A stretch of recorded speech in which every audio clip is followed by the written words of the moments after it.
Igbo kwen, yeah. Cha cha cha cha cha cha cha cha cha. Igbo kwezonu, yeah. You still have their names on your tongue. You acknowledge them, you let them know that they still matter. And that is what Koko nyamili, nyamili. Koko nyamili, nyamili. Koko nyamili, nyamili. Koko nyamili, nyamili. Ibole, ibole. Igbo bono ndamamihe. Ibole, ibole. Igbo bono ndamamihe. Ebulianyelu,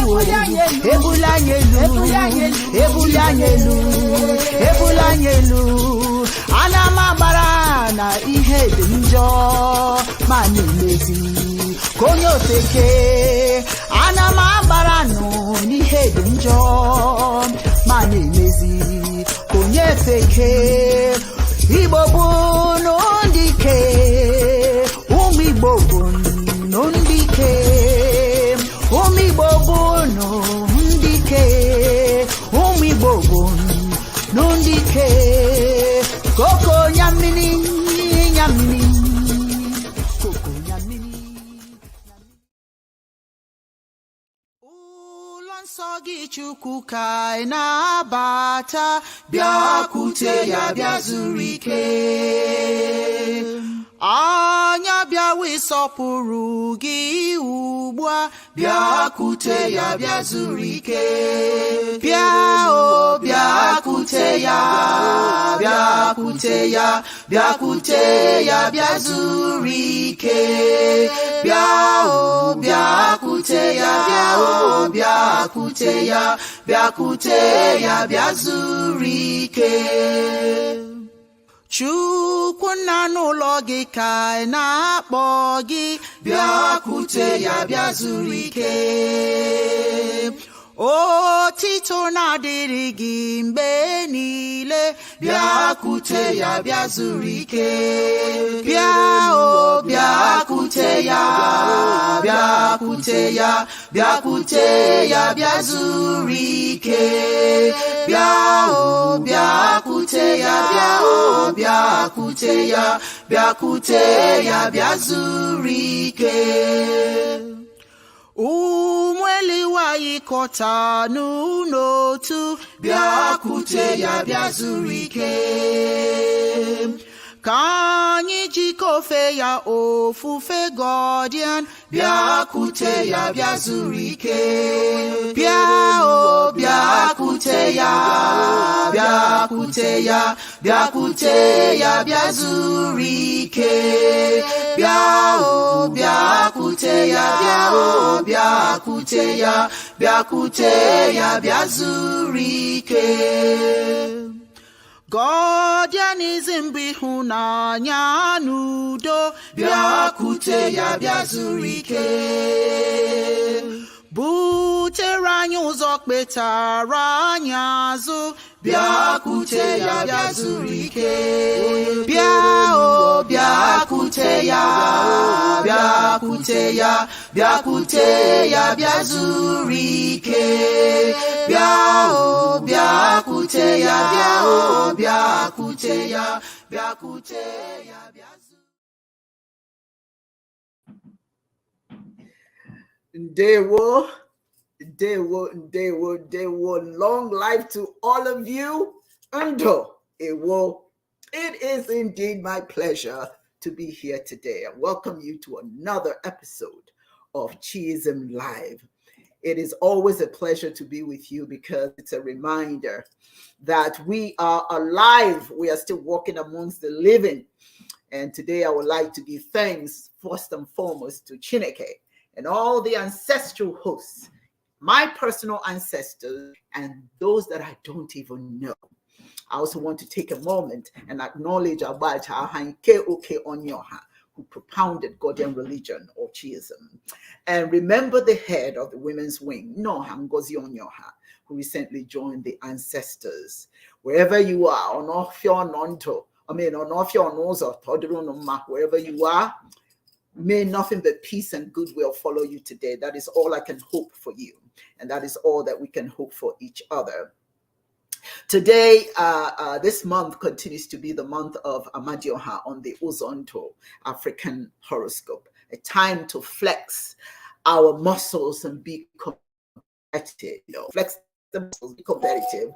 The masculine energy of Chi is very high this month. So if you find yourself unwilling to be defined by anyone or to take drivel from anyone, know that Chi's energy is working through you this month. Let me welcome you first and foremost with the chalk, Okwanzu. For those of you who know what it is, you know what I'm about to do. This is our way of welcoming you into our space. That is to say that whatever happens to you, you are in our care. Use your right middle finger and smear on the left wrist, which is the side where the heart is, so that you know that I welcome you with all of my heart. And so do all my speakers today and my co-chair. So before we get going, and I'd like just to remind all of you, if you don't have your Okwanzu, you must make sure that you have it. It's part of our spirituality, welcoming others into your space, and also, quite frankly, welcoming the ancestor. Remember, the ancestors walk with us each time. We soak up their energy as they do ours. Okay, so just remember to have your Okwanzu. If you don't have it, and it doesn't have to have, you don't have to have this particular charger. You can, quite frankly, create your own. You can go to the market and buy a wooden charger, a wooden container. You can use glass. You can use whatever it is that you want to use it, as long as you put the chalk in it. The chalk you can get from any African store, particularly a Nigerian or Ghanaian store. They sell the kaolin, which is like chalk. So anyway, welcome. Before I go into our discussion today, which is ancestral spiritual healing practices, I would like to welcome none other than Mike Yudi Onyoha. Dibia Yudi Onyoha. Dibia Ndewo. Ndewo, Kao. Yagazie to all. Yeah, I don't know. I just feel a sense of loss when it comes to tradition. Let's just welcome, welcome Yudi. Yeah. We're gonna start with that welcoming. Yagazie to all. All will be well. All will be well.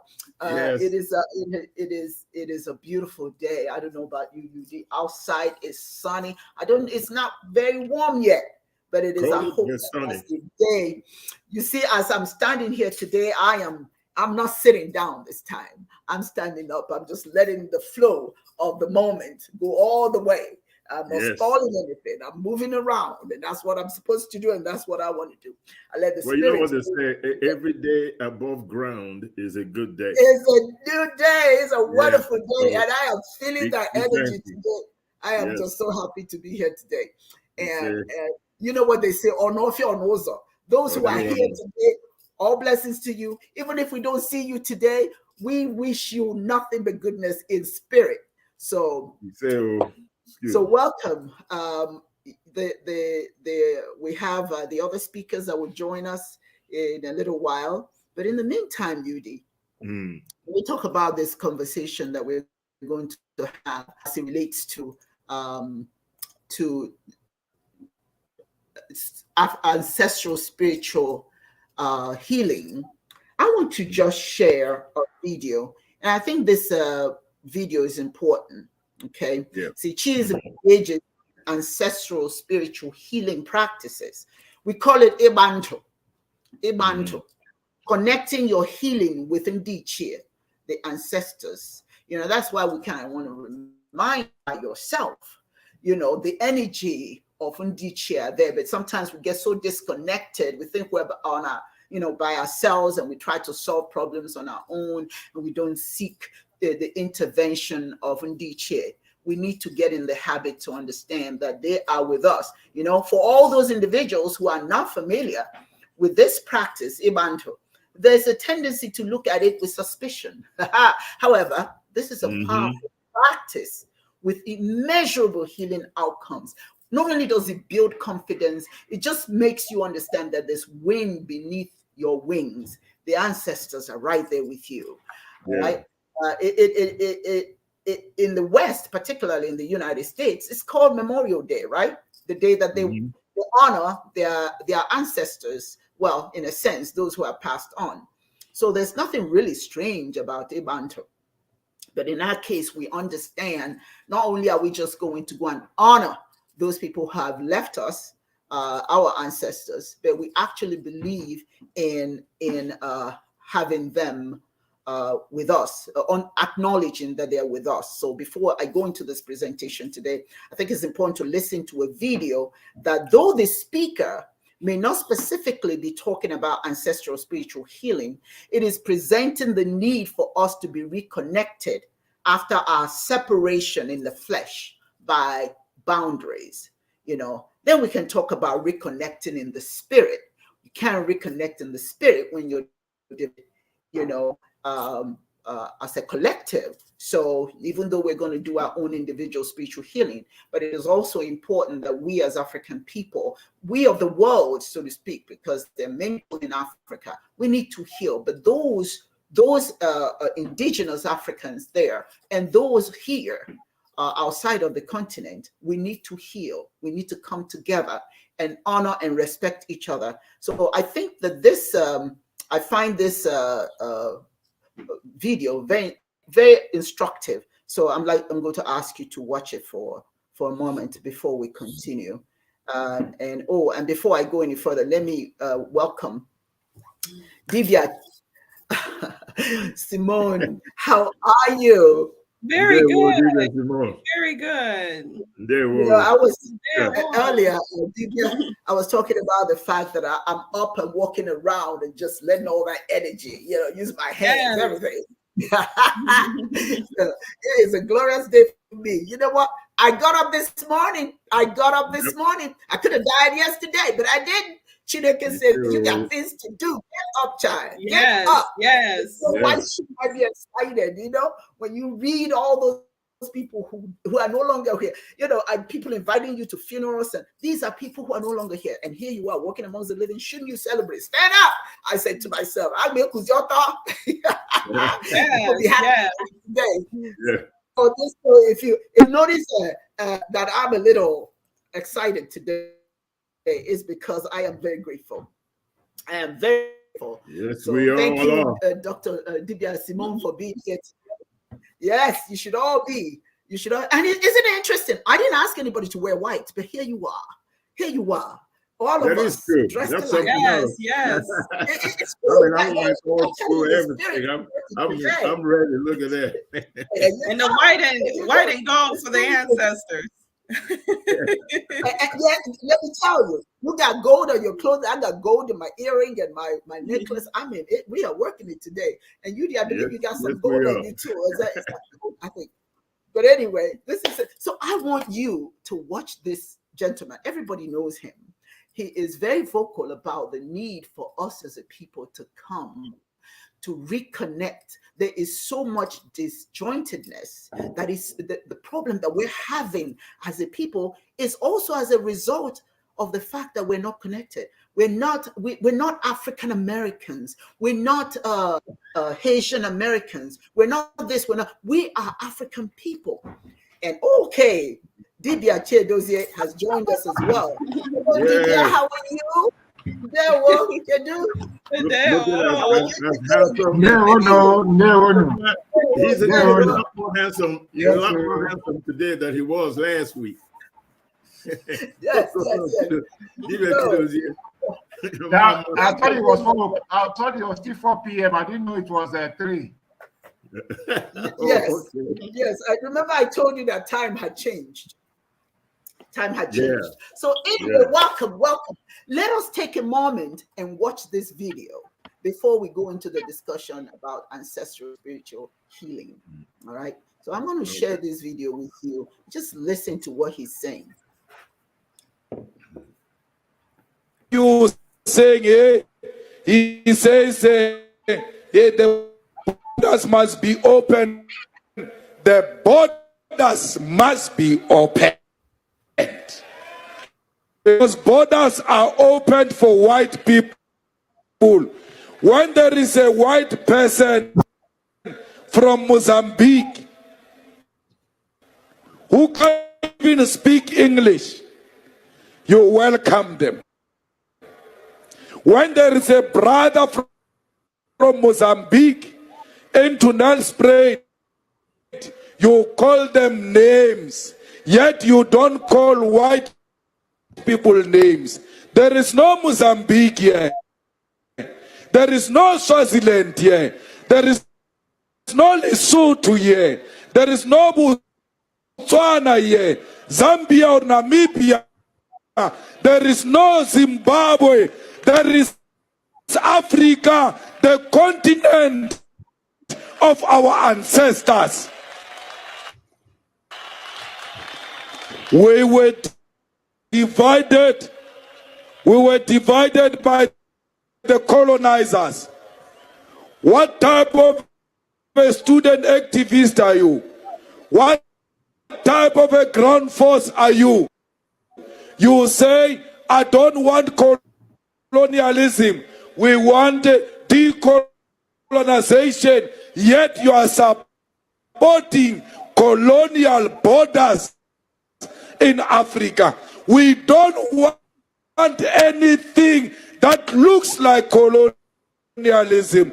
We want to be one thing with our sisters in Tanzania, in Nigeria, in Egypt, in DRC, in Sudan, in South Sudan, everywhere else in Africa. We don't want passport, we don't want visa.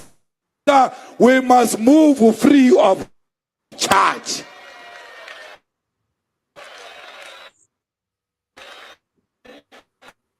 This continent is one. As Zimbabwean, I am a Nigerian. I am Zion because African brothers everywhere we are victims of racism and colonialism. They don't care whether you come from Mozambique or South Africa, you are black, they hate you. The best we can do, solidarity amongst Africans. Let us hold each other's hand. Let us protect each other against colonialism. I saw a video of the police harassing a Nigerian in Santin. I want to say,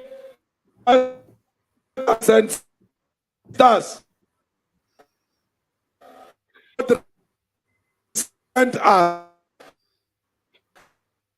they don't resent the South African services. Those police must win. There must be because simply it's a Nigerian to an end. Some fool is going to say, but these Nigerians are committing crime. Fine. If Nigerians are committing crime, a lot of them are in Hillbrow. Why are the soldiers not in Hillbrow but in Cape Town among South Africans? There are no soldiers on Nigerians. There are no soldiers on Mozambicans. There are soldiers on South Africans themselves. Because crime is committed by the own people were the ones beating up our own women, the ones who are in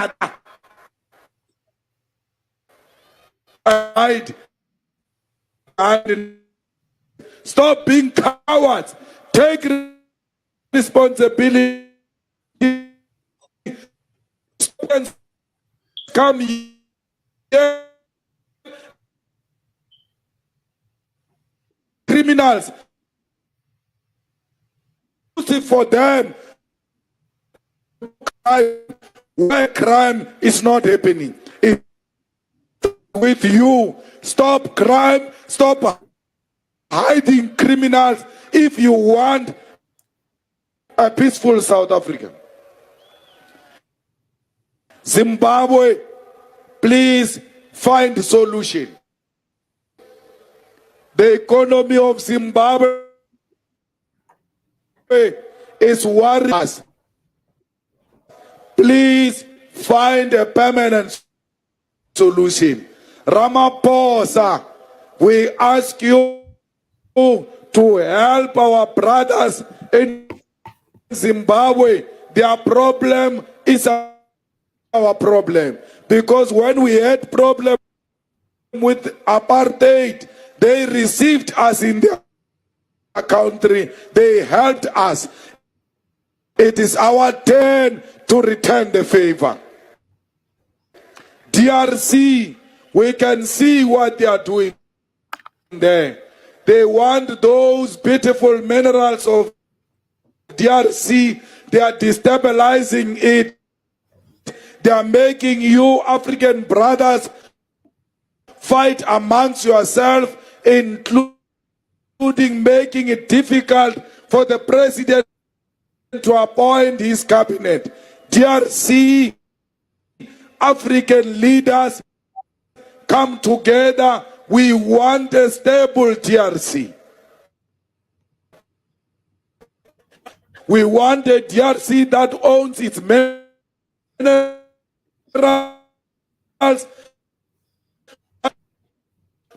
to benefit the people of DRC.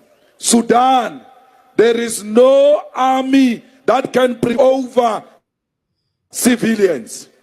We don't have a problem with the intervention of the army. Let it not last for more than a year. We want elections in Sudan. We want civilians to choose a government of their own. South Sudan, don't be threatened by position. South Africa, ready yourself to go to South Sudan. Let us go help them build new country. Let them to stand on their own so that we can be proud. It was formed during to and make it stable. Cuba and all those who are threatened by the USA, please do not succumb to imperialism. Do not succumb to colonialism. Venezuela, Cuba, we are with you. Russia, continue finger so that they must stop thinking that the world ever and ever. We want that is characterized by democracy and respect.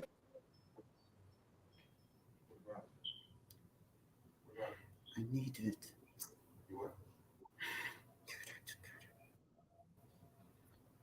All right. Get it. All right.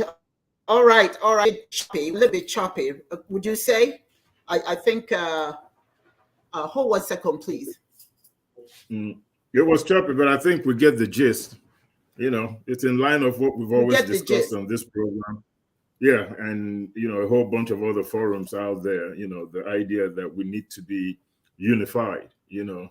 And I'm talking about Black Africa, Okay, Yes. when I'm talking about this unification, I'm not talking about if you're Tunisian and all that stuff. All right, those are Arab enclaves and don't have the same experience as sub-Saharan Africans. We're talking about sub-Saharan Africa, you know, so there's a distinction there, and that needs to be emphasized. Judging from what's going on in Tunisia right now, I'm sure you're all aware of it. You know, the how do you say, the racism and the violence being, you know, put upon people of dark hue in Tunisia. You know, people that have lived there, built businesses, been there 20, 30 years, all of a sudden find themselves out in the street, you know, being beaten, some murdered. Bottom line is, if you're black in Tunisia right now, you're homeless.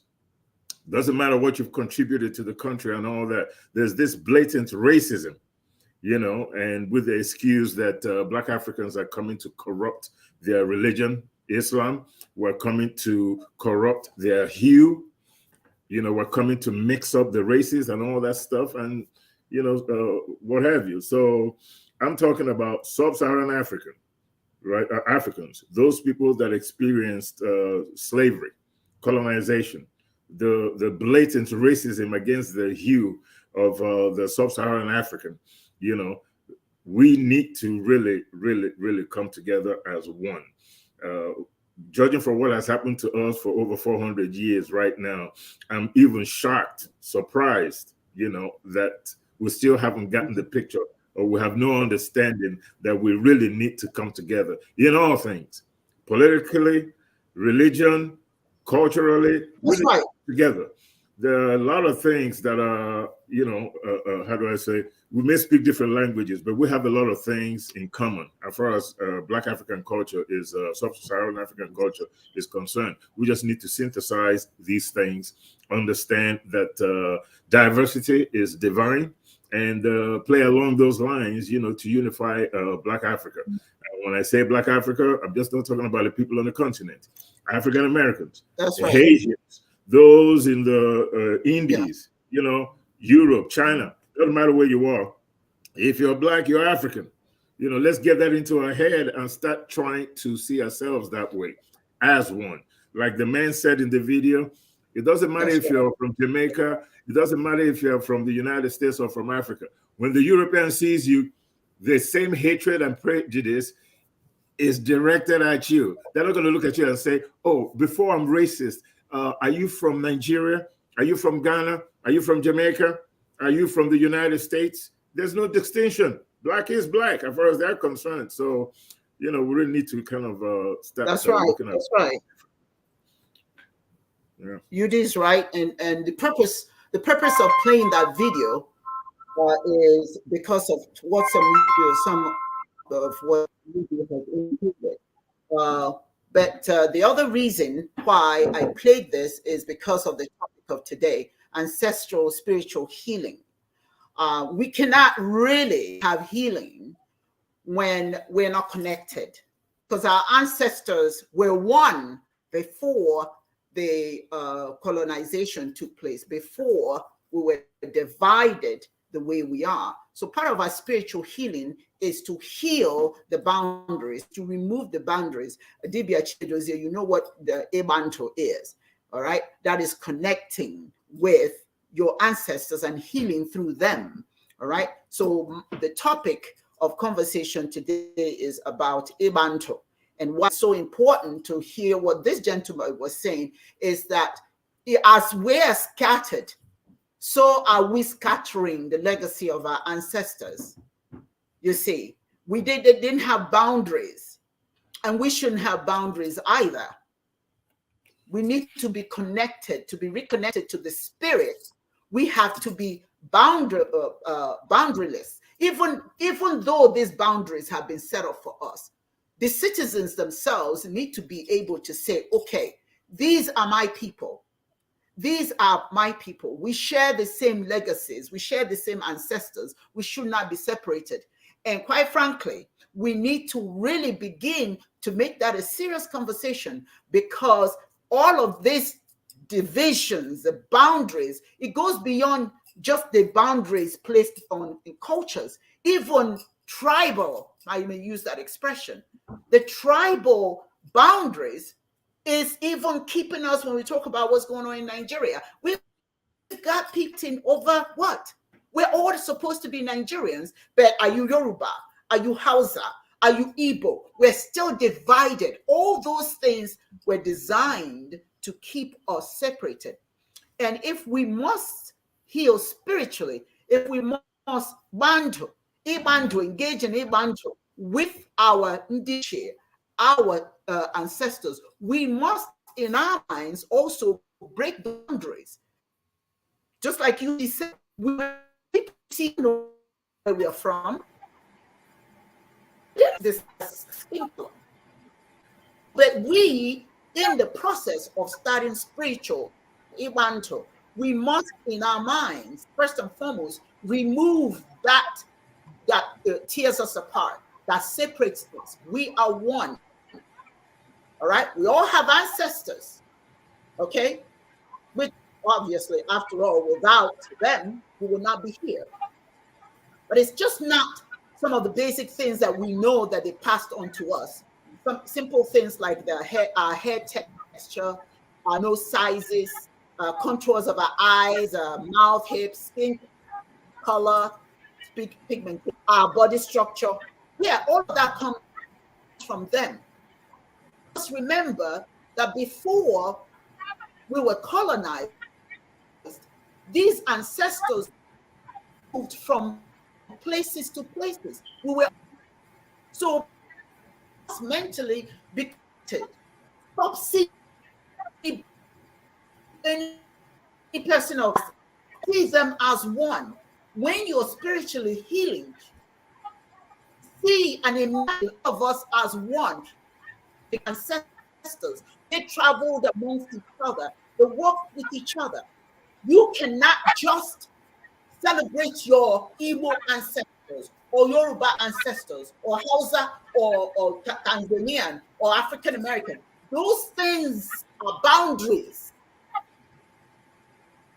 Celebrating your personal, you also celebrate all of the ancestors who make you who you are as an African person. You may not know them, but history tells you who they are.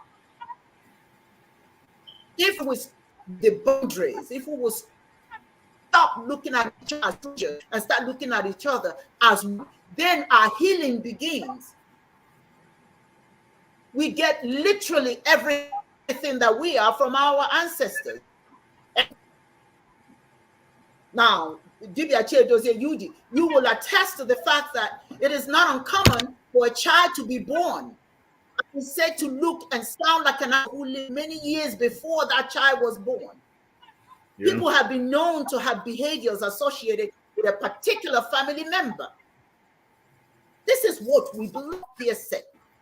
Our connection to our ancestors is passed through to our great-grandkids, grandkids, to our from our parents, etc., great-grandmothers and great-grandfathers. All of those things are passed on to us. Our ancestors survived through us. I break not because they just gave them with was a part of our lives. Because all that we are, all of their experiences contribute to what we are today. So our healing must include them. They contribute to how we see our world.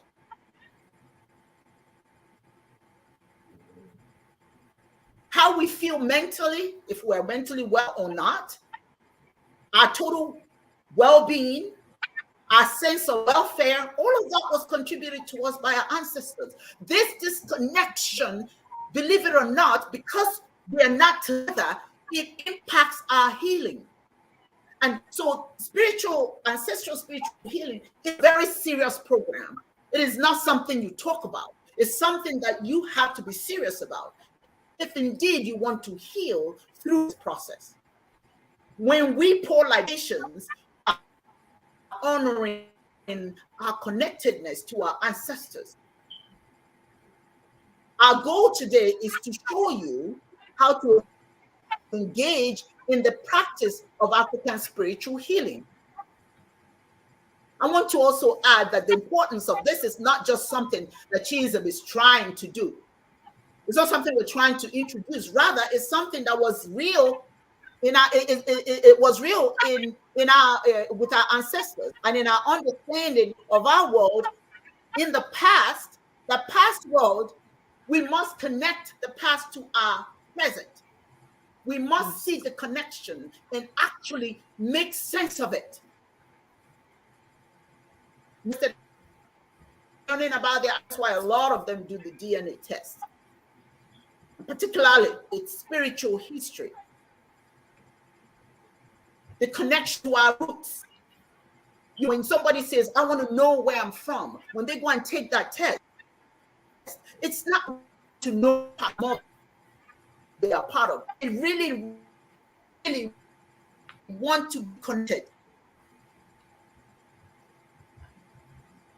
Of African matter.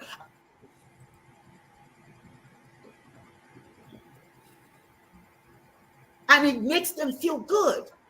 You can't beat connectedness when you're connected to something of importance, particularly your roots, particularly understanding where your ancestors came from.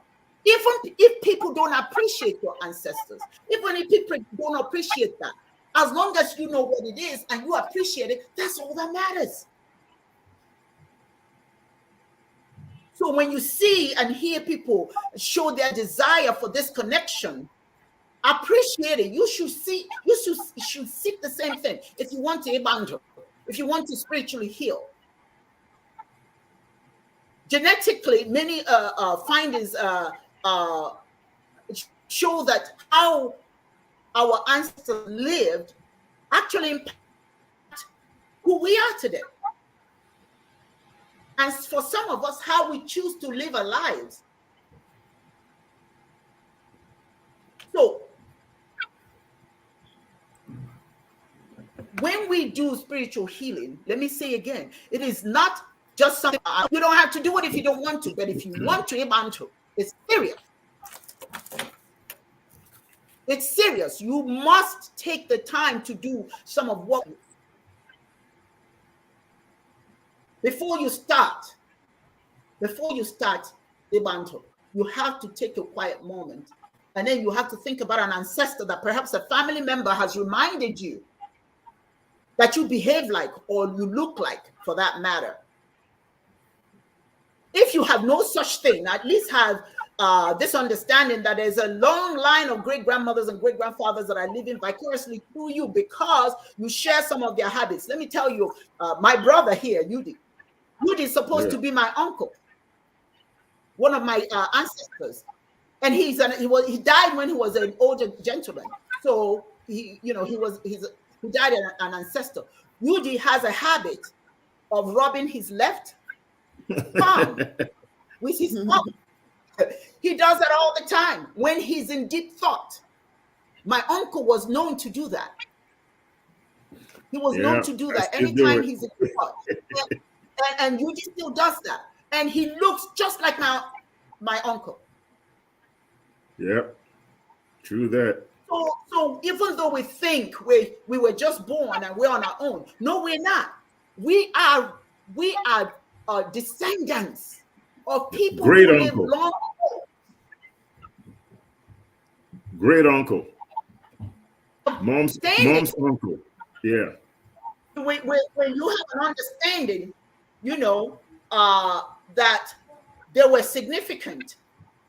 Excuse me for 1 second.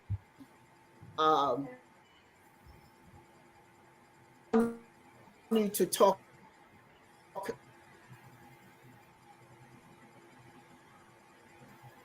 Okay, so Yudi does this. Anytime he comes here, I see him doing it, and it just reminds me of my uncle. And he looks. I can't help it. He looks exactly like him. He can't help it. So you are literally like our uncle. My father told me that I have the mannerisms of my great aunt, and she's an ancestor because she died when she was over 80 years old. And it was odd that when I was a child and having not ever met this person, I was able to identify where she lived in the village. Nobody took me there, but I was little and I went there and I pointed out that I used to live there and identified something that she had buried in the ground, of which when they dug up, it was exactly what I said it was. Adora, you wouldn't know this because you were too little, Yeah. but it contained exactly what I said that it did.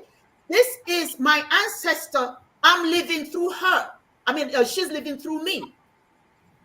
Now, almost sounds impossible, but it is true. Additionally, when we do spiritual healing, it helps us to understand why some of the body markings that we may have may represent the markings of an ancestor that people are aware of, that you may not be aware of. There are some markings on your body. If you find something strange on your body, it may well be the marking of an ancestor that you don't even know. So I'm sure that I'm not alone when I say that I know how it feels when you have this sense of being a part of something, but you're not sure what it is. Feeling that you don't exactly know what you want to do or what you want to be, because something is just, it's like somebody's whispering to you and telling you, no, this is not where you're supposed to be. But if you feel like you are by yourself and nobody cares, let me tell you today, somebody does. And that person you don't know, but that are part of you. They are your ancestor. There's one of my clients that I do ancestral spiritual healing with. She can testify how through this process of connecting with the ancestors, she has begun to feel at peace with herself, connected, and she has found her voice and the direction of where she wants to go. I do. When I get into it, I get into it. So I'm going to share just one, and then I'll let my other guests speak. There are four basic ways to begin this journey of spiritual healing, but I'm going to share just one. And then next 4 shows, we will focus on the other 4. But I'm going to just talk about just the one. You must be prepared and willing to commit 4 days for this journey to begin. 4 days. Once you make up your mind that you want to do a mantle, 4 days, you have to commit. Specific time. Don't get started if you're not going to commit. Because what I don't want you to do is come out and say, it didn't even work. It didn't work because you didn't give it a chance to work, because you did not commit. If you want to get a certificate from any academic pursuits, you have to be committed. So at the end of the day, you get your certificate. If you want to be healed, you can't do it. You can't be sometime. Don't even get started. Ancestral spiritual healing requires commitment. That doesn't mean that it's something you do all day long. No, it's something that you commit a particular day, 4 days in a row to do each month. The next month, you commit the same time. It could be 6 a.m. in the morning when nobody is up. It could be when everybody has gone to bed. You pick the time that for 4 days you must commit. Pick a time each day. And the first day, day 1, and I'm just going to talk about day 1. Day 1 is Ijiko. Ijiko. If you want to learn Igbo, it's a good time to say it. Ijiko. That means connecting. Connecting, Ijiko, connecting with the ancestors, understanding who your ancestors are. Before you get started, do a little research. Call uncle this or cousin this. Find out a little bit about your family history. If you don't know any of those things, then do a DNA test. Don't get started until you've done certain things. You have to put certain things in order. So, Ijiko, the first day, connecting, understanding who your ancestors are. That's the first process of your spiritual healing. Know the language they speak. What did they speak? Did they speak Igbo, Yoruba, Hausa, Wolof? What? What did they speak? And for those of you who don't know what language, your best bet is to do a DNA test if you want to find that out. And then you can pretty much understand what language. What about their traditions? What did they do? What did they do? When you're engaged in Ijiko, you think about your ancestors and what you believe they mean to you. You're going to sit in a circle. You're going to sit down. After you've done your DNA test, if that's what needs to connect you. Sometimes just if you have land somewhere, you can go to that land. You know, if the land is here in the United States and you're not in Africa, you know, if they have property that your ancestors owned and you have such a thing, you know, you can do that too. You can acknowledge that land and get a little history about that land, you know, a little bit more about your family. Okay. You can sit down quietly. It's almost like going into a meditative state and think about what your ancestors mean to you. What do they mean to you? Why do you want to connect with them? Why do you want Ijiko? Why do you want to be connected to them? These are simple, you know what? These are just simple little things that we used to do before we had the Bible, before we had all of these things. Just some things that we did that connected us to, first of all, Chineke, and then our ancestors. Inhale. When you say to yourself, I know what they mean to me, then inhale this understanding. My ancestors are the reason why I'm here today. That is what they mean to you. That is why you want to connect. I'm here because of them, and I want to connect and know them. If that is what the Ijiko means to you, then inhale that. Understanding, let that understanding permeate your consciousness. This is why I want to know my ancestors. Not because somebody told you, but because you know why you want to be connected. Inhale that understanding. Now, when you exhale, let go of all of the misconceptions you have. We are full of misconceptions about our ancestors. They are primitive. They're this, they're too dark, they're too short, they're too dead. I mean, people tell us all these negative things about our ancestors, and we believe it, and then we don't like ourselves. We don't like our ancestors. We don't want to be associated. But if you're doing Ijiko, then you must understand that those things are not real. So you exhale that out. As we say in Igbo, hapia kupia. Those things are not real. And you can't go back after you've exhaled that and breathe that in again. The only thing you're breathing in is what I want to know about my ancestors, not the foolishness I've heard. That you exhale. You inhale the knowledge, the consciousness, and then you exhale. When you inhale again, hold your breath for a few seconds so you acknowledge your knowledge of them will seep right through your whole body.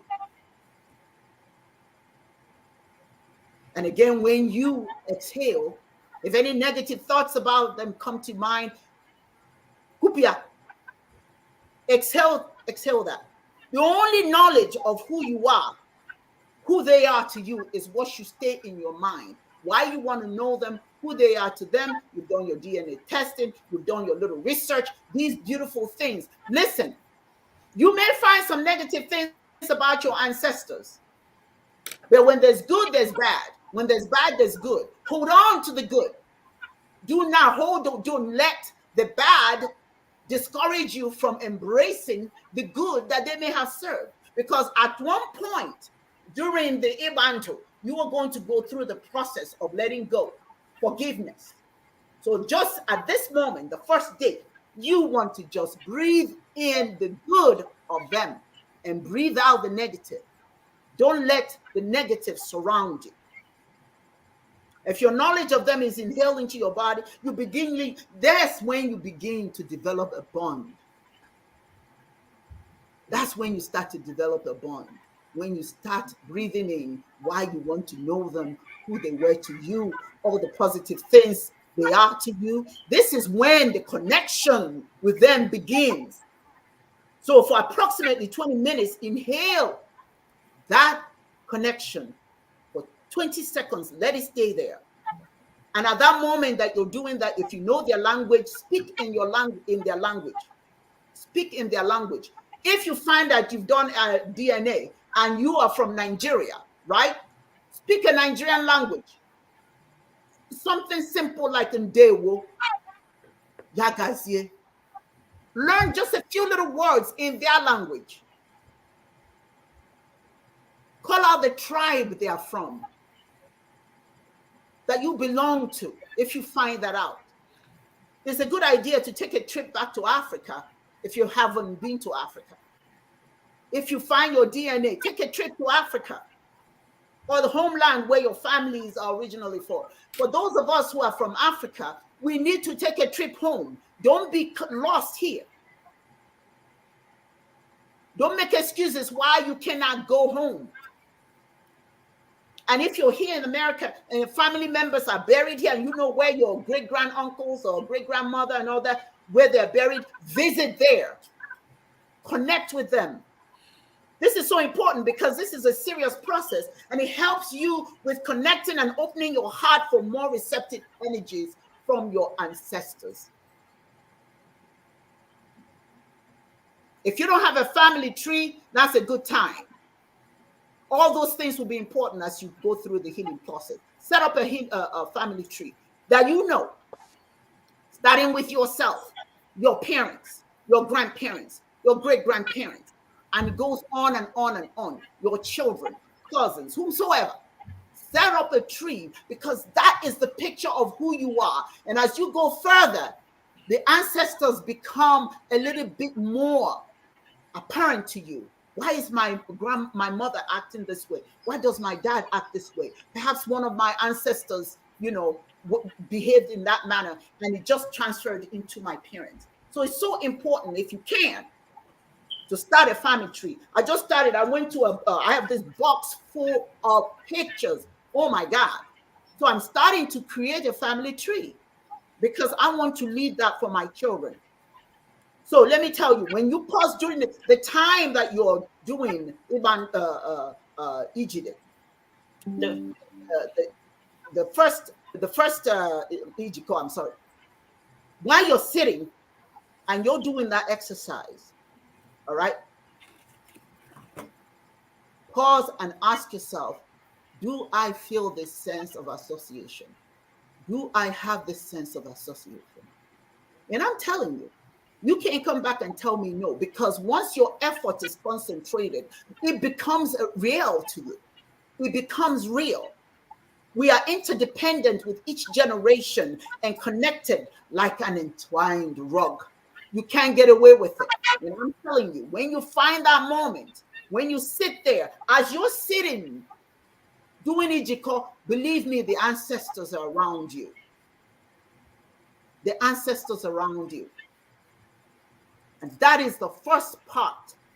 And I go into details with my my clients. I go way into, I take them home. I talk to them in depth about this first step. And I want them to go through it, and then we can communicate how they felt before we go into the next one, which is Ikente. And we're not going to talk about that right now. I'm just going to stop here. The next session we have is going to be focused on day 2, Ikente, listening. And there you have it. That is my vision. And you are hope, and you give me your thoughts. All right. I think you're kind of okay. You're not frozen anymore. I just want to stress on a few things. Great job, by the way, okay, Dibia. We needed that. our audience needed the lecture so that we stop demonizing the idea of having a relationship, with your past. And your past are your ancestors. Before I say what I needed to say, I need to say, Gid died because while he was farming, some hoe hit his knee, his right knee, and he developed gangrene and all that, and it ultimately killed him. When I was born with a mark right on top of my knee, the same place where he was hurt. I walk like him, I talk like him, I have his habits and all that. And at 62 years of age, I'm still doing this stuff. About to be 63. I still rub my hand, especially when I'm thinking. So there you have it. I had to get that out of the way. He probably influenced me to say something about it, so I did. Now, Stephen Biko said, and OKDB always reminded us of it. The greatest tool in the hands of the oppressor is the mind of the oppressed, right? This miseducation of the African, this narrative that there's something wrong with ancestral reverence is probably one of the most horrific thing that has been done to our psyche. Ancestors exist in memoriam in all cultures. There is no culture that doesn't deal with their ancestors.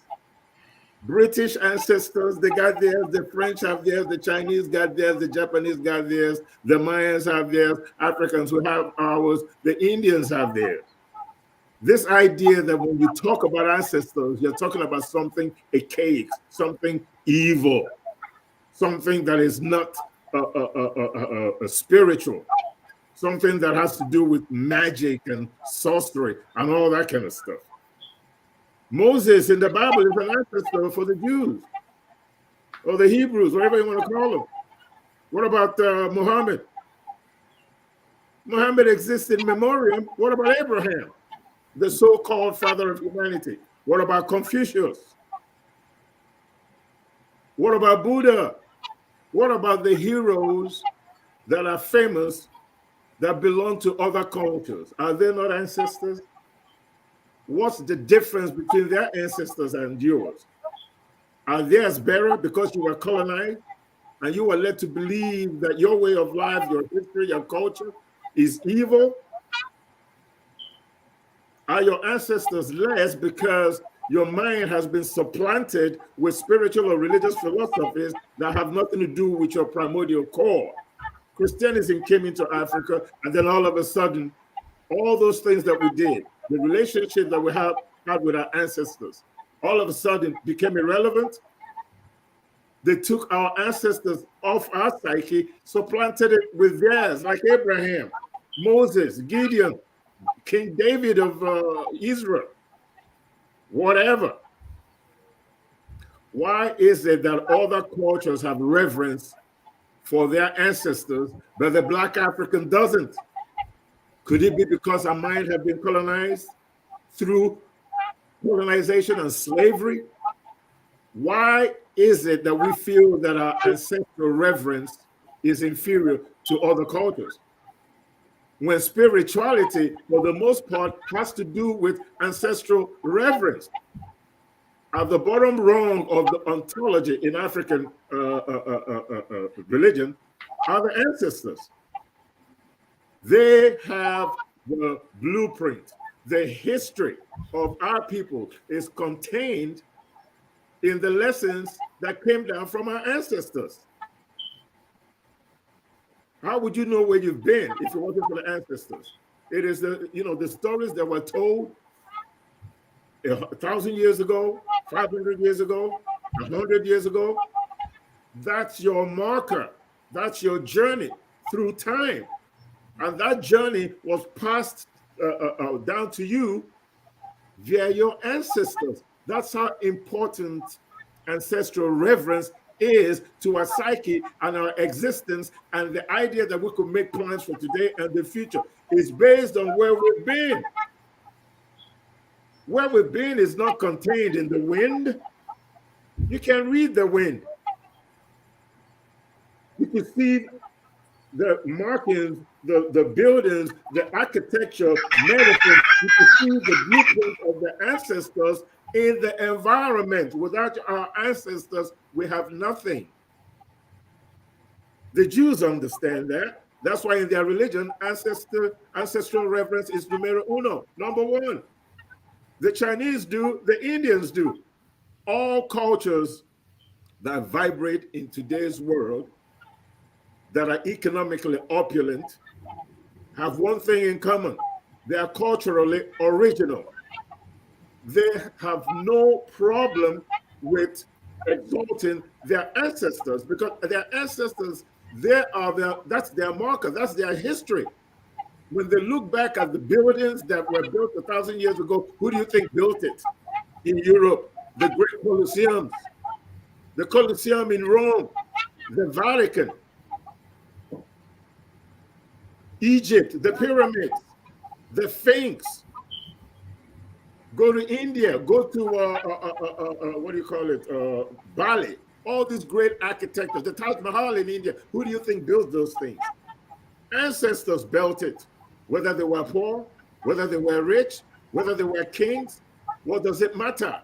They're ancestors. One thing that we have to really understand is the idea that there is nothing wrong with ancestral reverence, because it's common amongst all cultures. If we understand that, then it becomes a little easier for introspection. It becomes a little easier for us to appreciate our past, the contributions that our ancestors have made, that is responsible for what we know today, the knowledge that we have, the books that we read, histories contained in the books that we read. In all cultures, were put in writing by our ancestors. Stop looking at your ancestors as some weird concoction by some priest involved in some magic or something. Looking at yourself from this perspective of just evil, self-hatred. There is no culture in the world that don't revere their ancestors. That's what life is about. That's what your history is about. Without your ancestors, you have no history. Heck, some of the things that we know about our past, even dinosaurs, let's say ancestors go back, let's say maybe in 1930 something, or whenever it is that we discovered that dinosaurs existed. The knowledge, that knowledge was passed to us by somebody that is no longer with us, that is dead. What we know about medicine, what we know about anything, was passed on to us via our ancestors. So my people, stop looking at ancestral reverence as something that is evil.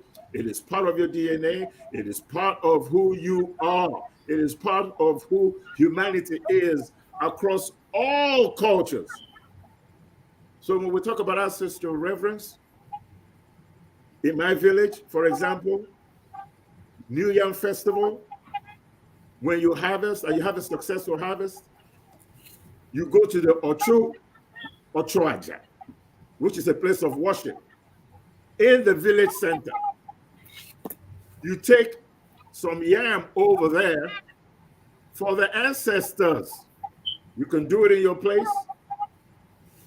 You could do it at a village square, but every harvest, new harvest festival, you take yam to the village center and you leave it for the ancestors to partake in this harvest. It's part of our traditional African, particularly Igbo spiritual culture. We do nothing independent of the ancestors. That's how important it is.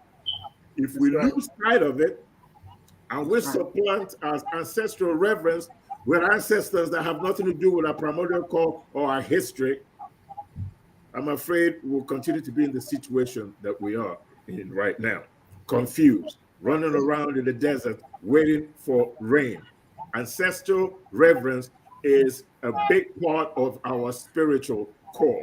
And I just want the audience to know that there is nothing wrong with reverence for your ancestors, because that's the core of who we are, the blueprint of where we've been, where we are today, and hopefully where we're going in the future. Yes. Thank you. Thank you. Thank you. And Yeah. there will be no healing, brothers and sisters. You will not heal until you acknowledge who they are, who they were, and what they mean to you. Because nobody's going to honor you or honor your ancestors. And that's why when some of them are like in Florida, they're trying to hide your history because of the importance of who you were, who your ancestors were, the legacy of your ancestors. If you squash that or you allow others to squash it, then you don't exist. Yeah. Nobody can give any reverence to you, respect to you, when you are the one who's dishonoring your ancestors by allowing other people to make you feel that they're not, they're not important in your life. They are in mine. They are in mine. I'm going to take the next question, the next discussion to Dibia Chiedozie. And your thoughts. Oh, well, for me, the ancestral veneration goes beyond worship. It's a daily thing. And like both of you have said, okay, Dibia Charger. Ancestral worship for me is beyond religion. It is the foundation of intellectualism. Yeah. For instance, if you remember, in this program, that was sometime last year when we talked about African origin of science and civilization, we said for the Egyptians, library was known as Menephion, and it meant a place where the minds of the ancestors were kept. And so really, if we want to forge ahead into tomorrow and heal ourselves holistically of all the nuances and the illnesses that we suffer today, both spiritual, mental, physical, the African is hit with barrage of illnesses today. Illness that is intellectual, because we are appealing to intellectual sources that are not ancestral to us. We are dealing with intellectual other sources of other ancestors of other civilizations, and we are using that to organize our own affairs, which is why instead of the ulcer to get healed up, the ulcer that is we are suffering from to get healed up, it's expanding because we are bringing in confusion into our own system. Because like we said once in this program, Agoge to Libya, the principle of dialectics is I must begin from myself. That's ontology. The self could be my individual self as Chiedozie Okoro. It could be us as we're discussing on Chiism. It could be the African civilization. It could be an African who realizes herself, himself, within the confine of his own people. And so we tap into our foundation. And this foundation is not physical. I'll come to that. And so the essential problem we suffer today is because the self of the African, it's foreign. Because our minds are to New York, Paris, London, Beijing, Tokyo, Delhi, and our spirits are to Rome, Mecca, London, and some of us are now going to Delhi, to Chinese spirituality. So both mentally in terms of our mind and spiritually in terms of our religion and spirituality, we are not here. The only thing that is here is our bodies. And so that is why Africa, there's no light in Africa, because your spirituality, your ancestors, your light. It's your light, your path to light.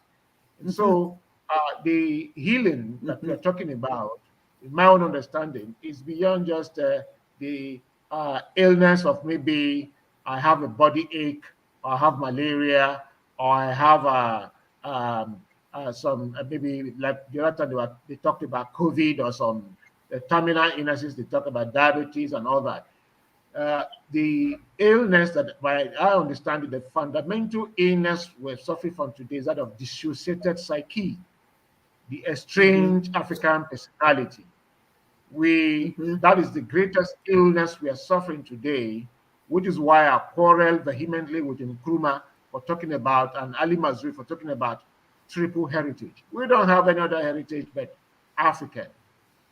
So to begin to refer to Euro-Christianity and Arab Islamism as our heritages is a misnomer. And so instead of trying to go ahead to forge a new Africa, by which you take the essentials for the traditional Africa to form the new Africa, whereas the new Africa you want to create and recreate has a superstructure in the post-colonial. The post-colonial has a superstructure in the colonial, and the colonial has a superstructure in balkanization. And the essence of balkanization is to tear us apart from our spirituality, from our ancestral roots. That is the whole essence of balkanization, so that we are headed together to begin to fight ourselves. That is what is happening today in Nigeria, particularly in Lagos. The person here is pursuing a personal agenda, but to get that personal agenda achieved, he brings tribalism into it. And those of the Yoruba stock who are not in tune with him are stigmatized. Meanwhile, if you leave Lagos and march to Ibadan, you see that the people there, Igbo, all ethnic groups, they are supporting one candidate. And the Yorubas are counting and saying, calling the man's name, the governor's name, and they'll say one name. The Igbos who are speaking Yorubas are speaking Igbo. So why is it that it's in Lagos that Igbos and Yorubas appear to be fighting? Meanwhile, in the heart of Yoruba is not the heart of Yoruba. Lagos is not the heart of Yoruba. The heart of Yoruba is Oyo State, Osun State. In those places, Igbos and Yorubas are cooperating. So much so that even in Abia, somebody that won, I think, is it Assembly's seat, had to go by the name Abiola. You know, had to go, and people voted for him. So how come he's in Lagos? And so, I warned the people in my office as HOD. I said, please, I don't want to hear that in my office. Moreover, these things people are doing, I warn you, what you're going to have is temporary victory, because something very soon is coming to hit you, and these people promoting these lines of ethnicity divide, they are going to be the losers. So mind how you get involved in it. So we really getting healed. Ancestral healing is holistic, because the ancestors are tied to the four elements. The four elements of the water, aka earth, Allah, and then that's Afo, and then Ori, wind, and then of course fire. We are always from these four elements. And so getting close to our ancestors, quote unquote, since we understand the ancestors to mean maybe those who are dead and buried. No, getting in tandem with our ancestors is getting in tandem with our environment, in our own spirituality, in our own language, in our totality of our cosmic understanding, which our ancestors primordially had a covenant. After carving out their own understanding, they made a covenant upon it. And that covenant, we do not need to depart from it. Because when we stand on other people's spirituality to make prayers, appeal to the ancestors, we do not have covenant with them. So that is why we don't have psychic connect with the ancestors. That is why if you say, okay, today let us begin to use our things to swear in the law court or to swear in people in offices, so we activate active oath, you see that they're going to behave. Why? Because we have a psychic connect with it.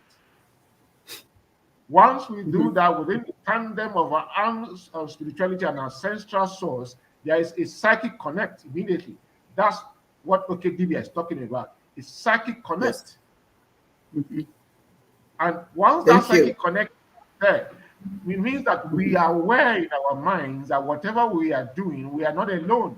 That society is not just those of us today. It is more of those who are gone and those who will come. And we are here today just holding forth. And how we prepare today, we will so come back to experience it. And so to summarize, if we go back to the scripture, it says the God that visits the sins of the father and the mother on the third to the fourth generation. Well, in my own understanding, the Jews believe in reincarnation. Whatever you do today by the principle of reincarnation, you will come back to use your head to suffer it. You see? That's right. That is part of the spiritual healing. That's right. You understand that now that you are not just for yourself and those of us living now, you are for those who are gone and those who will come. And that whatever I do today, I will come back and fix the music. So I have to prepare this place and make it well. That's my little contribution. Thank you. Well said. Beautiful. Well said. Yes. You know, I'm loving this topic. I'm loving the topic because for me, I've always known this. My father tried to teach me that, my mother did. But you know what? You get caught up with the world and all the things you have to do, and you stop engaging. So for me, I'm starting to re-engage. You have to re-engage. This is what Dibias was saying. We are part, everything here is part of our ancestors. Everything out here is part of who we are, who they are. But if you don't know who they are, you can be quite easily deceived. You can be quite easily turned away from them. And when away from your answers, you turn away from yourself. Look at the chaos in Nigeria. I'm sorry, I have to always keep going there. Look at the chaos. Do you think our ancestors are proud of what's going on there? We're teaching our children to cheat. You send them to go and hear the word of God every Sunday, and yet our leaders present aspect of human being. You think the ancestors are out of seeing that? You talked about last time, going back to the way of the age grade system of government, when we governed ourselves by the practices of our ancestors. Would people be willing to do it now? Well, sometimes you have to change what you're doing if what you're doing is not working. It's not working.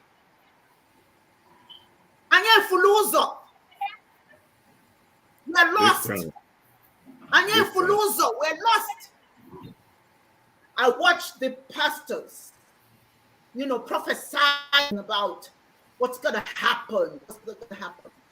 You can't tell me what happened when you don't know what's going to happen because you're not practicing what should be happening. Who are you talking to? All this stuff you're saying, is that what the ancestors believe? Is that what the ancestors are saying? The people we have in power, that you put in power, God-awful people. I heard, and I'll hand this over to Dr. Monet. I heard what Peter B said when he was asked that the churches are saying that you should give it up. You lost. Let us, for the purpose of peace, let's give it a rest. Let's just succumb to it all and put it in God's hand. And Peter B said, well, let me ask you, is this what God wanted? For the Nigerian people to be killed in the streets of Maine? For them to be raped? For cheating on, for you to not work for what you is that what God wants? Is it? He says that is wrong. And we must The process is wrong. How we're trying to heal ourselves from under someone else's umbrella. It's not working. We have to go back in. Sankofa, return to the source. Know who you are so you know where you're going. Otherwise, the chaos that we're seeing in the black world is because we're not connected. We're trying to do something that will never work. Know who you are. Know who your ancestors are. Embrace them. Practice what they did before. Don't leave your brother or sister behind. Hold on to each other. Form a circle. Grow together. Work together. We're not doing that. It's all about, hey, our ancestors didn't even have money.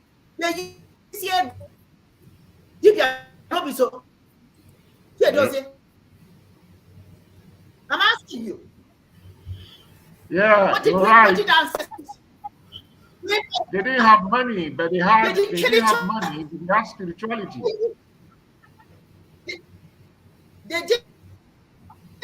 had spirituality. Your word was enough. You didn't have to sign a contract. When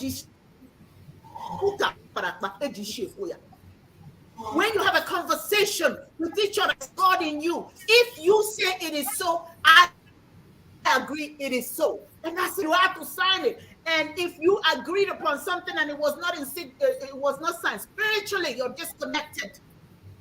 Automatically. It ain't happening. Sorry. Can you produce some way you signed it? Whereas in the past, when we say and agree, when we touch and agree, that's it. That is the law. We need to go back to the source, to the way of our people. Yeah, there's certain things we can bring into the 21st century, but we can't just keep rejecting ourselves, expect something miraculous to happen. It ain't happening.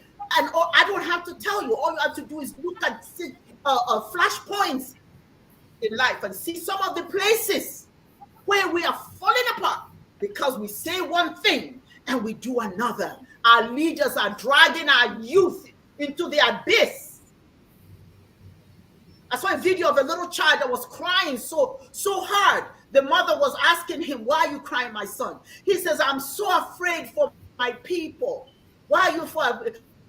"Because the liars are winning." This is a child.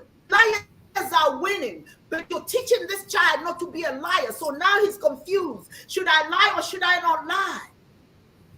Go back to the source. Find out what your ancestors did. Reconnect. Your healing starts with your connection. And so it is. Dr. Monet, your turn. Yes, this is a great discussion. And I would first like to thank Chineke. I would like to thank the ancestors, which means so much to me. And I thank all of the Dibias for all of their knowledge and wisdom and for the mentorship that you have offered me. I thank you so much. And I just want to say, I thank the ancestors again, my ancestors, for always coming to me, even though I did not grow up and knowing the way of my African ancestors that came here before slavery. They have connected me to their ways. They've always come to me. I've always had people would say a gift of, a gift, but they've always come to me. And I remember as a Christian, going to a church, because that's all I knew was the church. I knew no other way. Going to a church and them saying, "Don't talk to the dead." Well, I always talked to the dead. My ancestors always came to me. So when they would come to me, I would say, I remember a time saying, "I can't talk to you, but I'm talking to them." They would give me messages. I would give those messages to my father, my grandfather, my great-grandfather, my father's grandfather. He, would give me messages. I didn't know him. I never met him, but he showed me his whole personality. even his gestures and the messages he was bringing forth for my father. I went to my father and said, was granddad Dave, did he do this? Did he do that? He said, yes, he did it exactly that. I said, he never raised his voice, but he was very, very strong. And he said, yes. And I would give him the vision. I asked him about my great grandmother, Amanda, my grandmother's mother. She's around me all the time. She comes to me all the time. She gives me messages all the time. They protect me. I see them in dreams. Anything's coming against me, I can see in the dreams them fighting on my behalf spiritually. And they told me, and what the message that came forth was, in order for us as African people, in order for us to come up out of this slavery that we're still in order for us to be liberated, we must get back to our ancestors. We must do that. And not only, it's a respect thing, especially from the end of an African American that have been through so much, and those of the diaspora, even Africa. There are things that our ancestors been through that they have not gained justice. It is my responsibility to gain justice for my ancestors. I am not going to sit here and lay down for all of the things that they went through.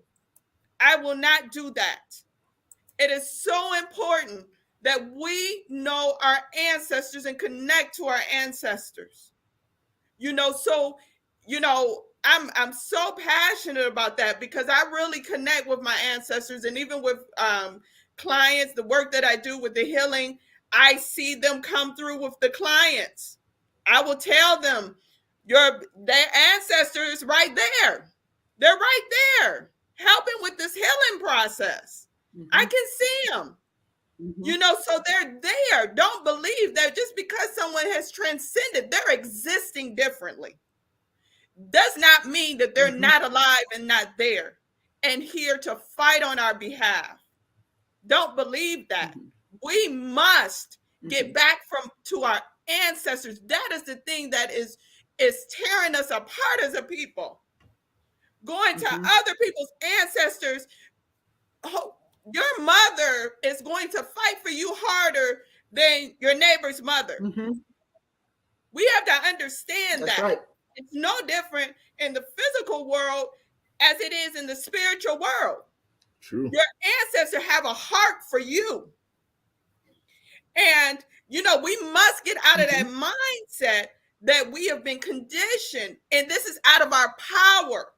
We're walking around powerless because we've taken on traditions, we've taken on beliefs that are not our beliefs. Yep. It has nothing to do with our DNA. And the crazy thing about it, when you go to some of these churches, they're doing, because of what runs the ancestors, our lineage that runs through us, without even knowing, we're doing African spirituality. We're incorporating African practices. Say it again. Yep. And I was talking, I remember I was watching a African spiritual ceremony or something they were doing on TV. I was talking to one of my, I was at work at the time, talking to one of my other colleagues. And I said, well, that looks very similar to what they're doing in church. And so someone overheard me and she said, oh, you're doing that. That's, she was like, even watching that, it's a demon that'll jump off on you. And I said, my people, that was the practices of our people. I said, what low self-esteem is that? They did not know Jesus. They did not know Christianity. That is what they practiced. So to be that disrespectful, that is disrespect. We didn't come here as Christians. We came here with our own spirituality. True. And nothing is wrong with our spirituality. It is not evil. That is low. That's why we have such low self-esteem and don't even realize it. It's subconscious, where it's coming from. When you look at African practices and you say that that's evil, that is low self-esteem, because Yes, it is. down your line, your ancestry practiced that. So you're saying you're evil because you hold their DNA. You're saying that we deserved everything that the oppressor gave us. And I even heard some Black people even say, oh, the reason why we as Black people went through the things we went through is because of our spirituality was evil. Ah, What kind of that. thought process is that? So the Indian with the Hindu, they're not, are they evil?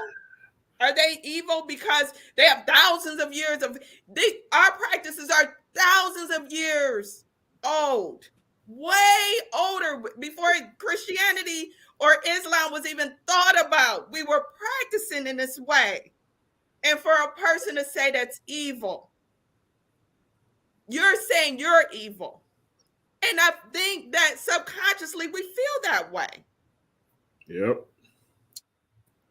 We feel that way because we're taught, just like you're taught to feel that way.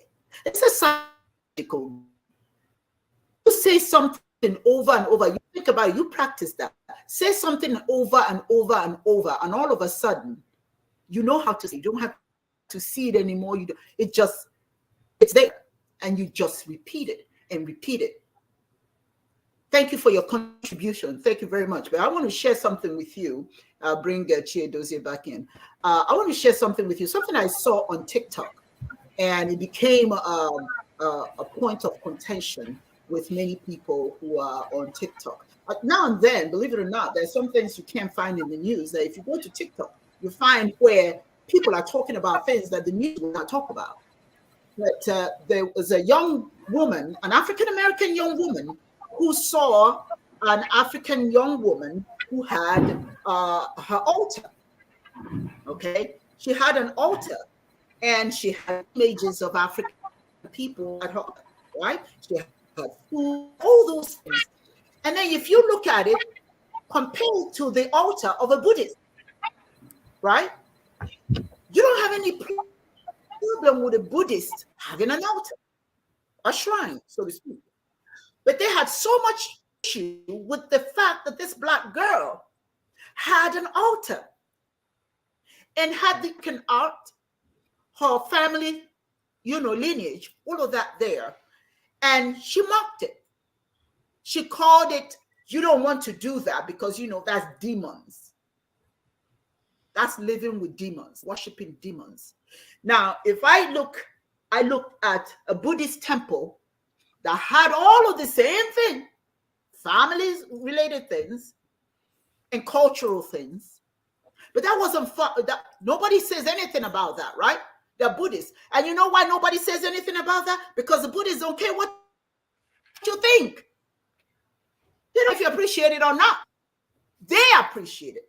They understand this is the way of their ancestors, and they raise it. So it doesn't matter what you think. You cannot convince them that what they're doing is evil. Now, there are some of them that may go into religions, but for the most part, the main religions of Chinese places, you can't talk them out of it. And the reason why you respect them is because what? They respect themselves. The reason why nobody respects us is because we don't respect ourselves. We don't appreciate anything about us. A people with such consternation about their own thing shall never progress until they learn to love themselves. There's a song about that. Until you learn to love yourself, you cannot expect other people to love you. You're eating, this is no disrespect because this is what they believe in. But many of us feel it's okay to go and eat some of the flesh of Jesus, drink his blood. That's perfectly okay. But don't let me kill it and pour out the blood. Oh my God. Don't let me do anything that is not part of your religious culture, you think it's demon worshiping. But you know what? You can't blame people for what they do and say about you when you allow it. You are your greatest enemy, not the person that's saying anything. It doesn't matter what what they say. Sticks and stones may break my back, but words will never kill me. So when people talk about you, that's their problem. If you are satisfied, if you are proud, if you are knowledgeable of who you are, and you understand the power of our ancestors, we gave humanity. Humanity and civilization began with us. I don't care what anybody is today. It came from us. But do we even know that? The world is there in survival. And when people try to survive, they will come and take in and surround it with theirs.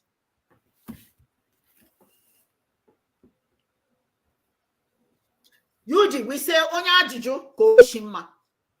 Dibia chose it, no be so. It's true. Onya Ajuju ka onyo shima. The person who seeks knowledge is greater than the person who steals. Because knowledge builds you up. Theft may cost you peace. And there's so much to drive their fools up. Yep.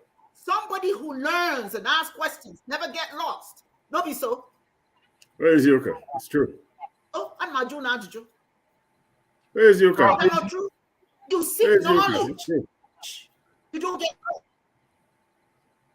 When you seek direction, your answer, this doesn't mean enjoy whatever you feel good about being in the Western world. Nobody says not to drive a car. Nobody says not to do drugs. Nobody says not to do something. All of us, all over. Culture is dynamic. But what you cannot do is disregard our ancestors. The elders will call you Onye Iberibe. Dibia chose it. They will say, Oboga. Oboga Kanala. Always Yoka. Always Yoka. Ibo Onye Iberibe. You are an idiot. Excuse the expression. If you discard, don't they ask you, Ibungonye? Why do you think they ask you, Ibungonye? Who are you? Where do you come? So they can trace your behavior. In whose reflection do you flow? Yeah. They can trace your behavior to your lineage. Whose child is that? You're not acting like your mother. You're not acting like your father, your great-grandfather. Whose child are you? When you have abandoned your ancestors, nobody can trace where you're from. Particularly when you're teaching your children. Don't believe that. There's nothing, look, let me tell you, there's nothing worse than two Igbo parents and their children can't speak Igbo. There's no excuse for it. There is no excuse for that because that's part of their lineage. That's part of their history because when you leave, who's going to teach it to them? They are lost.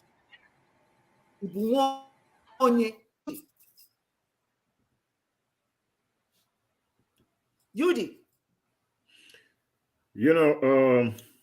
Can you hear me, Yudi? Yeah. The most annoying thing about this narrative is the idea that the African has never been capable of original thought. Right? And the reason why even we as Africans have embraced this way of thinking is really due to the destruction of our history. The idea that in our educational system, we don't flaunt anything African. We don't talk about the contributions that we've made since the dawn of human history. We don't talk about it. How many Africans know that the first mathematical calculation by our ancestors was the Lebomba bones in Central Africa 35,000 years ago? How many people know that? Or the Ishaka bones? What do we really know about our past? In Igbo land, how many of us know about the Nsude pyramids? Egypt is not the only place that have pyramids. There were pyramids in Abreba. Not as high as the pyramids in Egypt, but pyramids nonetheless. They had a whole village, a whole city of pyramids, and they were destroyed in 1931, very recently. What do we know about our culture? What is this demonization of our way of life? Do the Europeans not have ancestors? Do the Chinese not have ancestors? Do the Indians not have ancestors? The Native Americans? The Mayans, the Incas, the Aztecs? Where on earth will you go and find a community without ancestors? How did they get there in the first place? Who's responsible for their science, for their way of worship, for their culture, for their history, for their way of life? Who is responsible for that? Their ancestors. What you know today is because somebody came before you. It is a fool's errand to think that your ancestors are inferior to anybody else's ancestors, because without them, you wouldn't be here. The greatest tool in the hands of the oppressor is the mind of the oppressed. And for those that colonized and enslaved the African, they have our minds. Our God doesn't look like us. When we talk about cultural histories, we talk about the cultural histories of others. When I was in primary school, who was I learning about? Mungo Park. What in the world do I care about Mungo Park? Vasco da Gama. The narrative of the history that is taught in our schools is their narrative designed to make them look good. Christopher Columbus didn't discover America. Nobody discovered anything where there were already indigenous people in there. Mungo Park, the River Niger, really? What, there were no inhabitants living there before they showed up? You cannot discover a place where people already exist in. But that's the narrative. And the idea behind the narrative is to make us feel like we've never been capable of original thought. We've never contributed anything to civilized behavior. And as long as our school educational system continues with this narrative in our schools, without talking about the things that we've done in history, how we build great empires. And I'm not talking about Mansa Musa, because for me, he may be your hero, but he's not my hero, because he's one of those people that, how do you say, spread Islam through sub-Saharan Africa. Mali Empire went all the way from Senegal to Kenya, probably one of the largest beyond the empire of Genghis Khan that went all the way to Gaul from Mongolia. The second largest empire that ever existed was the Mali Empire, bigger than the British Empire, bigger than the Roman Empire. Mm-hmm. I'm not interested in Timbuktu, the oldest university in the world. What were they teaching there? Islam. Muhammad is not from Nigeria. He didn't come from Ghana. He didn't come from my village. He did nothing for me. He's not part of my history. But we built one of the oldest universities in the world in Africa, in Timbuktu, parading, like, excuse the expression, whores selling Islam. Some of the largest cathedrals that you'll ever find anywhere in the world are in Nigeria. If you want to learn something about Catholicism, you don't come to Nigeria, you go to Rome. If you want to learn about Islam, you don't come to Nigeria, you go to Mecca. So why are we building some of the biggest mosques in the world in Nigeria? Why are we building some of the biggest cathedrals in the world in Nigeria, in Africa? The reason is because it is used as an instrument to further remove any vestige of history in our minds about what we've contributed to human civilization, how we have built our own society before they brought the Quran and the Bible to our shores to talk about Christ and Muhammad, to remove any knowledge you have about yourself, about all the great things that our ancestors have done or did to give us the world that we had before they came, and then destroyed it with their gun, with their religion, Islam, Christianism, telling you that You are no longer God to your fellow human being. You tell us to do unto others as you would like God to do unto you. But look at what you did to the African. Never practicing what you preach in your holy books. So, folks, it's really simple. Ancestral reverence is key to life, is key to Africa's future. You have to know where you've been to know where you're going. Yes. You cannot look at yourself as somebody who contributed nothing to human civilization until the European or the Arab came to your shores to civilize you. Who are your ancestors? What ancestors do you know about? And I'm not talking about just talking about Kwame Nkrumah, talking about Patrice Lumumba. These are recent Johnny-come-latelys. I'm not talking about Marcus Garvey. Who do you know? Your ancestors that were steeped in African culture, tradition, and history 1,000 years ago. How many of them do we know? We know nothing, because colonization and slavery has sapped everything out of our minds, and we're now walking around like zombies. Nigeria is an example. Yeah, look in the mirror and call yourself a zombie, because that's what we are. Every year it gets worse. It doesn't get better. Every year we lose knowledge of self, of who we are. We are building castles on sand. We are trying to build systems not based in our African culture, not based on our history, not based on anything about who we truly are primordially. Our God doesn't look like us. There is no process, our legal system, our economies, our educational system, the political system that we have, none of it is African, has nothing to do with our ancestors. Ancestral reverence is not just about spirituality, but it's about giving you grounding, giving you a roadmap, a blueprint into the future, giving you a sense of pride. To be African, we must pay attention to who we are, right, who we truly are. That's right. Because who we don't, right, it's never going to get better. Right. Period. That's right. Hey, yes, yes, yes.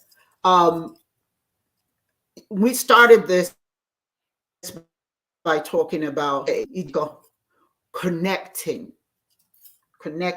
This is really what we've talked about, connecting and understanding who our ancestors are. And as I had indicated earlier to you, this is the first step of spiritual healing. It's not about anything or the whatever. It's about your connection to your grands, all of their power, and your spirit connects to you.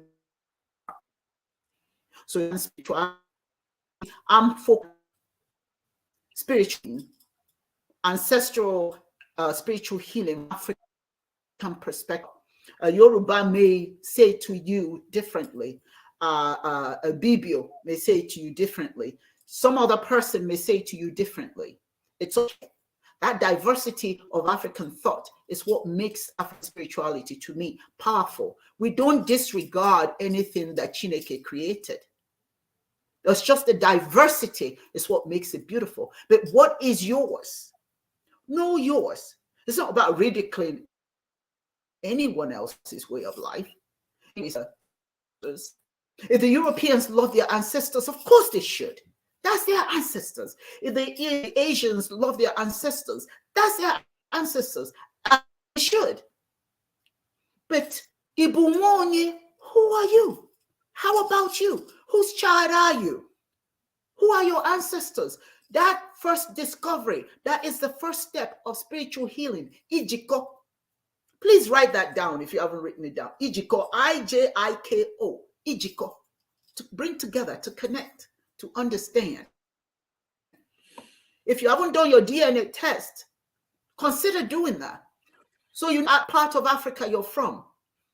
It's not mandatory, but it's very helpful. And when you seek to spiritually connect, find out what language their ancestors spoke, find out their traditions, Know it. You cannot be one of those people who can talk real good about other people's way of life, and nobody knows yours because you don't share yours. You don't even know it. So why should they talk about it? What is his name? Governor has made it clear. They've already passed it, that the only history that any of the children in Florida would learn is Western civilization. What does that say? What does that say? If your children can only learn Western civilization, that means they're learning about, understand what that is, my brothers and sisters. That means learning about European ancestors, what they achieved, what they did. Your children are not supposed to learn it. And then every day you send them to school. When they graduate from such an environment, there is no way they're going to want to have anything to do with their ancestors, because they've been taught that their ancestors don't matter. I'm not so concerned about what they do at school. I'm concerned about what you do at home. What are you teaching your children at home? You're not going to be here forever. If we're not going to be here, who's going to teach our children? The only reason why I have the mindset I have today is because of my father and my mother. They taught me what I should know, how to be proud of who I am. My dad said that. Do you know that? He said it all the time. Yeah. You can't talk about other people and you don't know yours. And for me, my children, thank God, thank you, Chineke. My children are the way. They think the way I do. They believe in who they are. They honor their ancestors. They connect with their ancestors. It's a part of who they are because I taught them that. Are you teaching your children that? This is not about abandoning a culture. Culture, as I said earlier, is dynamic. We all swim in each other's river. It's okay. It's okay to learn different things. There's nothing wrong with that. Yeah. Because if you believe that you believe that man is God to his fellow man, then that means that everybody has a bit of Chineke in them. So it's not a bad thing to learn, but it is a bad thing, and I say this unequivocally, to teach your children about other people's way of life at the expense of their own. You're not creating a whole person. Somebody made a statement recently, and I thought it was very, very good. He made it clear that the educated African, for the most part, is not educated. True that. I say it all the time. Have to follow other people. They're not taught about who they are. What Dibias teaches at school, if many students will listen and take his courses, they will learn how to be African, how to honor their ancestors. If people will follow Chiism Godianism, they will understand who they are. Our role is not to teach people not to be inclusive. Our role is to teach people not to negate. It doesn't have to include negation. You can embrace humanity. I mean, because if you can embrace humanity, then there's a conflict there, because you say, Madubichibeya, right where I am, God is. Right where I am, Chineke is. So right where the white man is, right where the Europeans are, the Asian, all of that, their understanding of God is there. I'm not begrudging that. What I say, however, is that right where I am, Chineke is.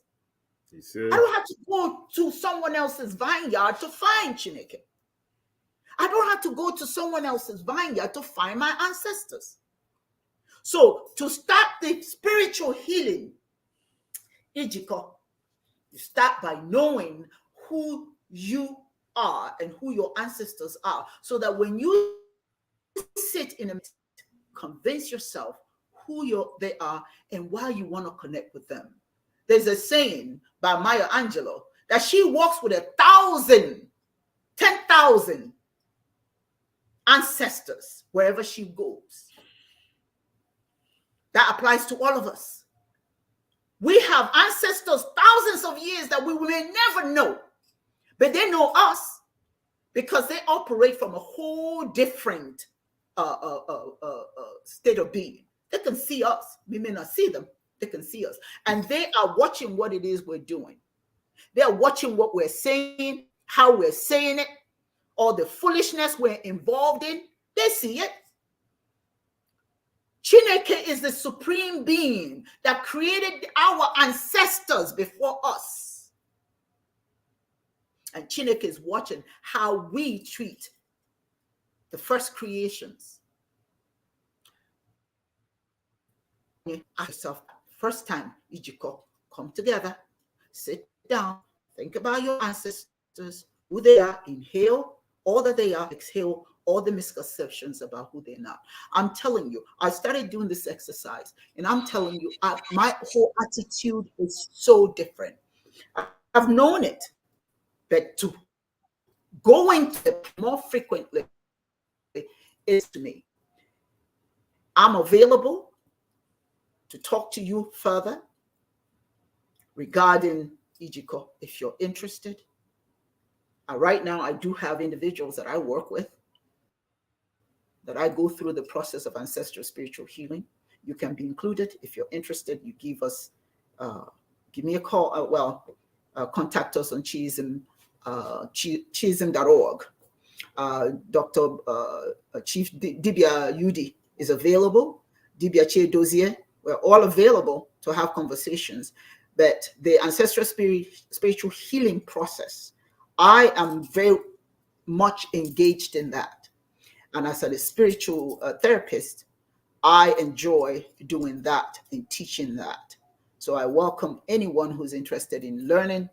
And I thank all of you that were here today. Just remember, everything that our Dibias have said to you today is to encourage you to be all that you can be, because you're greater. You're greater than you give yourself credit. You're greater than they give you credit. It is not about hating anyone. It's not about disrespecting everyone. It is about learning and embracing who you are. There are some times when we as African people, when we speak about ourselves, the news, the social media may not want us to even speak and address ourselves as who we are. It doesn't meet their requirement. It doesn't listen, so the world may be anti you, but you don't have to be anti yourself. But here's another kept little secret. People respect you when you respect yourself. Yep. People honor you when you honor yourself. Because you're expecting to be honored, if you're expecting to be loved, it's obvious that you don't love yourself. It's a fool's errand. You're wasting your time. So let us honor our ancestors. Let us start the process of ancestral spiritual healing. It is an essential part of who we are. That connection is not just for us personally, but for generations to come. Today was Ijiko. Next week, we're going to continue discussion about spiritual healing. The next one is listening to our ancestors. To listen means to respect them. And we are going to talk about what that entails. And I'm hoping that you all will join us. And as we continue this journey of spiritual healing, and I give each one of you an opportunity to have your closing statement. We only have two minutes left. Well, actually 1 minute. So keep it short. I'll start with you, Dibias Yudi. Ancestral reverence is the key to life. It is. Every culture has it. There's nothing wrong with being an African. There's nothing wrong with our ancestors. Being an ancestor, talking about ancestry is nothing evil.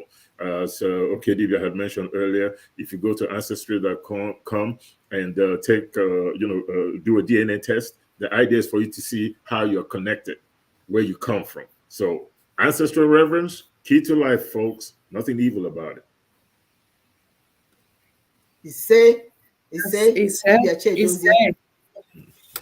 Yeah, my take here is two. One, concerning the DNA thing, it's necessary because the only people who don't know the ancestral roots in the Americas, United States of America, I mean to say, are African Americans. Yeah. Every European, every white man in America has his ancestral roots in Europe, Asia, in Asia. They don't have a problem. So the world, we have improved it from African Negro, African American Negro to African American. And since it's now African American, it behooves on every African American to trace their ancestral roots through the DNA. That's one. The two is that connecting with the ancestors is connecting with Chineke, connecting with the maker of the universe. And once we connect, we will now ignite the process of development, because the whole process of our development is that the non-physical, the spiritual, is the foundation of the physical. The story of God is there, Chineke. Chineke came from nothing, and matter came from nothing. So much so that our ancestors say the stone is congealed energy. And Einstein confirmed it when he said, what you see as a stone, if you have dimensions of seeing beyond the physical, you see that that thing you call a stone are waves, congealed waves moving at high velocity speed. So it's not different from what our ancestors said that they condemned, that was condemned as animism. So once we connect with our ancestors, then we will naturally replicate the attitude of Chineke, bringing something out of nothing and turning adversities into advantages. These are the keys to development. Anything other than it is just bravado. That's my take. Thank you. Yes. Yes.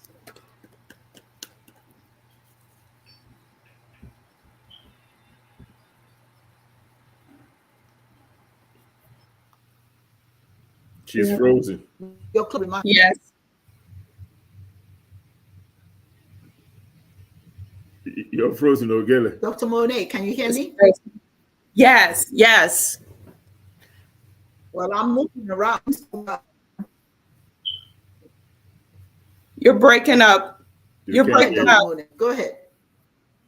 Okay. I would like to say for everyone that is out there, especially if you're African or of the diaspora, it is so important that we connect to our ancestors.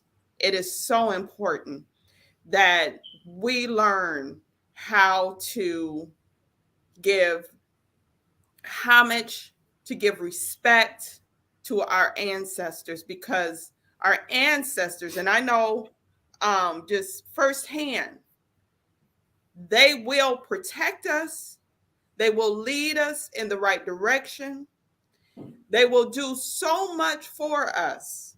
They do so much for us. We have to get connected. We have to. This practice that we're talking about today, I would encourage everyone to do that right away. Right away. It is so important for us. It's so important for our liberation as especially those of the diaspora, like my ancestry totally disconnected from my African lineage, having to take DNA just to know where my African lineage and ancestry originated. I encourage you to do that. But we can start by connecting even with those that we know. I have ancestors, I know ancestors from and that come to me, and that I know from just from like my great grandmother and my great great grandmother, that I can connect with, and they help me. So even if it's to that, until we can find more of our lineage, we need to connect. It is so important. People don't understand the importance of that. Thank you. Yes. Excellent. Excellent. Everyone, some of you, those of you who joined us today, thank you. Let us know what you thought of this session today by leaving Facebook or website or YouTube. We search you to participate in that way. You should know is that you can ask us. We don't, end you if you want next time that they can do that. So Chiism.org is our website. You to go there. Comments on Chiism.org. We are not the only ones who can make comments. You can do the same thing. Additionally, you can go and subscribe to our YouTube channel, Spirituality. Please give your support in that way. We thank all of you for being here. Thank you, Dibia Yudi. Thank you, Dibia Dozier. Thank you, Dibia, Dr. Monet. As always, you have been very making. We kind of went over. This was an exciting thought. Okay. Thank you all. And we can have the second discussion about spiritual thing. Am I still frozen? Yeah. Me? Breaking up. Mm-hmm. Yeah. You hear me? And yes. Okay. Yeah. All right. Well, thank you, everyone. Thank you for being with us. And I look forward to our session Sunday. That's it.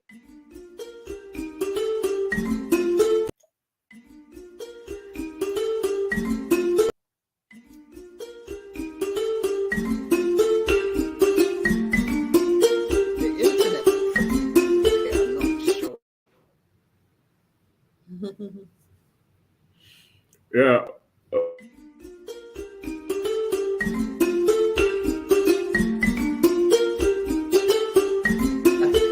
Brock. Again, I'm going to, what I'm going to do? That ending music, I'm going to get rid of it because it's not. I want to use it. I don't know. I don't know how to speak. A second. Okay. All right. Permission. I need to go.